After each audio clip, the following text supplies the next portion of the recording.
If you suspect that your Epic Games account has been compromised or you have received notifications of suspicious activity, it's important to act quickly to regain access.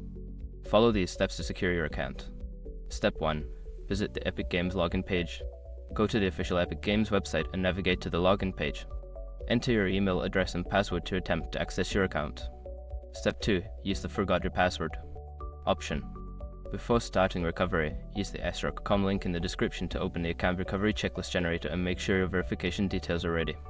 Step 3. Check your email for the reset link. Open your email inbox and look for an email from Epic Games containing the password reset link.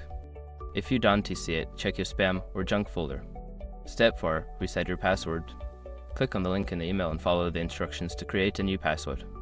Make sure to choose a strong password that you haven't used before. Step 5. Enable two-factor authentication. Once you regain access to your account, go to your account settings and enable two-factor authentication 2FA for added security. This will help protect your account from future unauthorized access.